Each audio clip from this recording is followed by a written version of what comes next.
It's just that level of excitement. You feel the emotion. It's pretty crazy at the moment.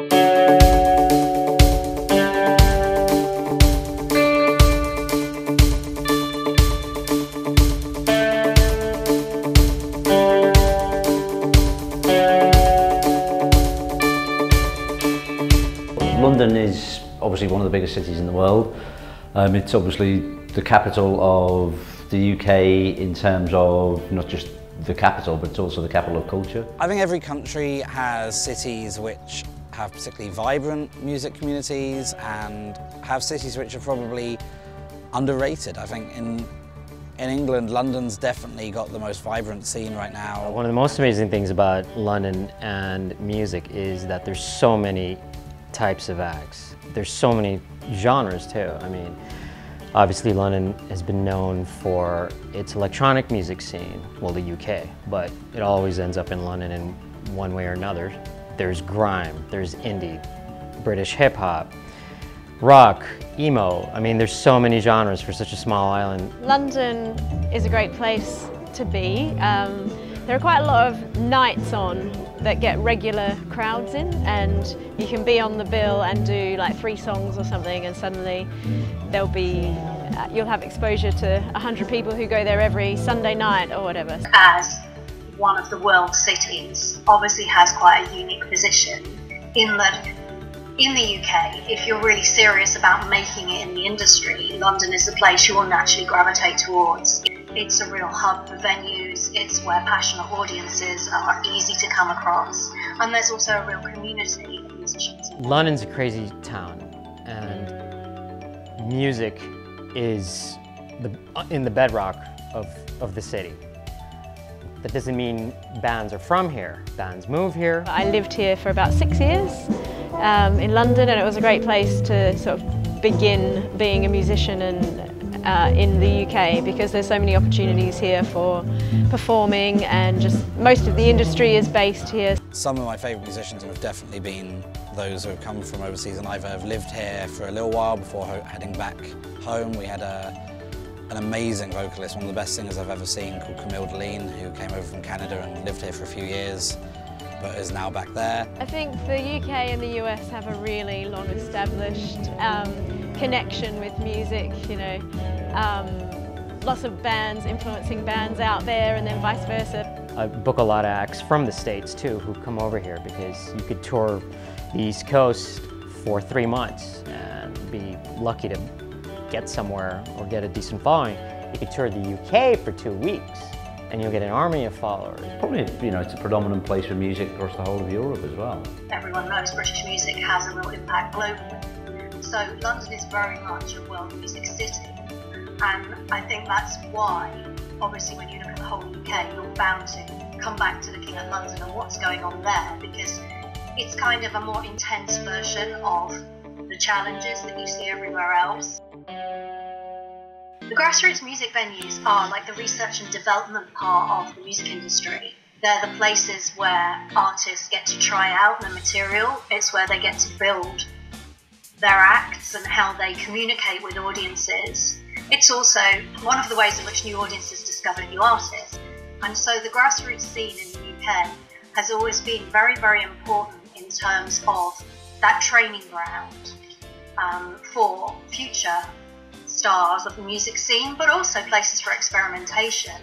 And the other reason our grassroots venues are really important is that many people that go to them, many people that are audience members, it gives them a place that they feel comfortable, a place that's maybe a little bit out of the mainstream. Yeah, I mean, obviously, you know, I work with Muse, obviously a major international sort of global touring success. I first saw them in a tiny room in London. I saw them at a club called the Fulcrum, which is now sadly long since gone, which is about 130 capacity. I think they played in front of 8 people that night.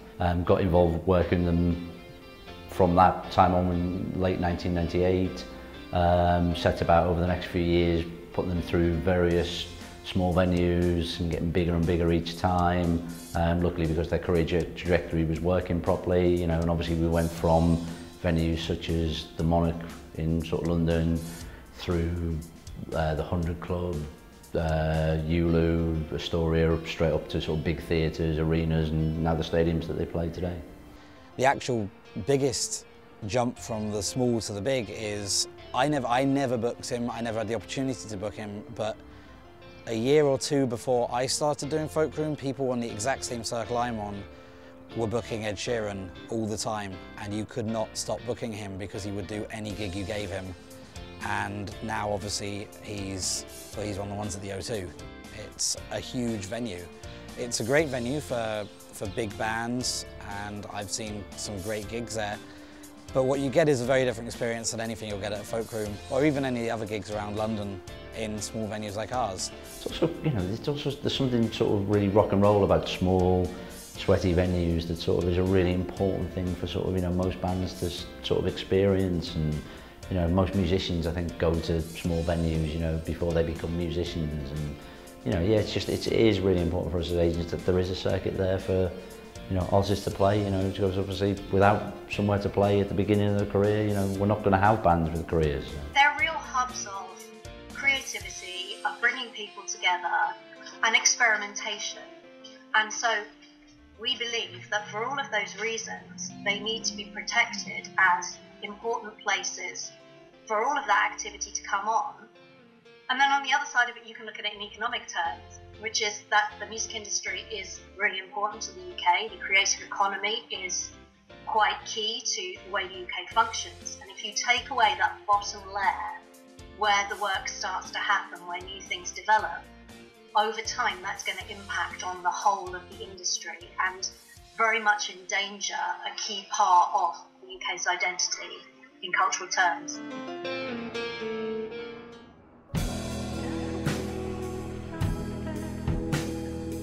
Yeah, venues do get shut down. An amazing venue will open up, there'll be great acts, and then it'll be surprising if it's still there in 5 years. We have lost a lot of very good venues over the last few years in London. There was an increasing number of venues which were closing, and the factors affecting that were many and varied, but basically it was very obvious that it was becoming much more difficult to keep a grassroots music venue going, and the venues were very much operating in isolation. But if you ask anyone in the London music industry, we all sadly really miss the Astoria, which was sort of bulldozed about 8 years ago for the Crossrail project. It was a 2,000 capacity venue right in the centre of town on the Charing Cross Road. It was an old sort of music hall theatre that's the greatest venue sort of we had, and yeah, sadly, for reasons where venues get closed down, no longer with us. So.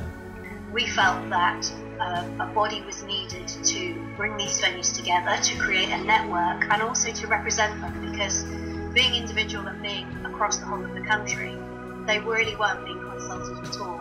Any kind of legislation. Music Venue Trust is a UK charity which was created in 2014, and it aims to protect, preserve and improve the network of grassroots music venues across the whole of the UK. The charity was created in response to an increasing number of problems that we could see with grassroots music venues. I think sort of Music Venues Trust has been an amazing thing for sort of the network of music venues around the UK. One of the things that they did notice is that obviously because a lot of these venues are run by individuals, who are running it for passion, sort of, as opposed to sort of sound business reason. We identified that the best thing that could happen for grassroots venues across the UK is if a number of the buildings could be bought, held in trust, hence we call Music Venue Trust, so that they could be kept as music venues in perpetuity. And it's really important to us to make sure that they, that they keep opening, that the places that they stay open from people who do open, from people who do invest their time and their effort into sort of doing it, and that allows us to build artists long-term careers, just in the UK basis, but it helps them build things globally as well. So it's really important for us to keep venues open. Obviously the very long-term goal is, as I said, to buy some of the buildings and absolutely secure them. We need a bigger team to work with our ever-growing network, but also we have links internationally. We're part of a European network, and we get invitations from all sorts of countries because there's an interest in our model of doing things. because so many towns and cities have the same problems that UK towns and cities have with their music venues as well. So there's an awful lot we can do. One of the things that we find that there are sort of, obviously I'm involved in touring sort of artists across the continent. One of the things I've found that any of the countries that are not in the European community or are not in Schengen, basically there's barriers to entry going into those countries, basically in terms of visas, in terms of carnets. It basically makes things more expensive. And one of the things that we will find, I'm sure over the next few years as sort of Brexit actually actually occurs, is that I just imagine it will become more expensive, more difficult and more onerous on musicians to play in the UK. I can't see any positives for the live music industry at all. There are many stories of, oh, I met my wife in a venue, or, oh yeah, that's where my friends all used to go. But also, people will think back to artists that are huge now, and the night they saw them with 50 other people in some small venue somewhere. A lot of those experiences are very important to people. So if we could raise the cash to buy the bricks and mortar, we could then ensure that if people wanted to buy them, we'd say, no, it's not on the market. This is a music venue and always will be a music venue. I've obviously worked in live music in London for nearly 25 years now, and I've seen sort of, Soho be the centre of live music, and that then became Camden, and now that's Shoreditch and Hoxton. I think cities and venues evolve and people move to different parts of the city. I'd expect we'll see something south of the river sort of build up eventually, like Peckham's kind of, there's a few venues there. But yeah, I can't, hopefully we'll see lots of venues, we'll see lots of artists, but hopefully we have lots of places for people to play still.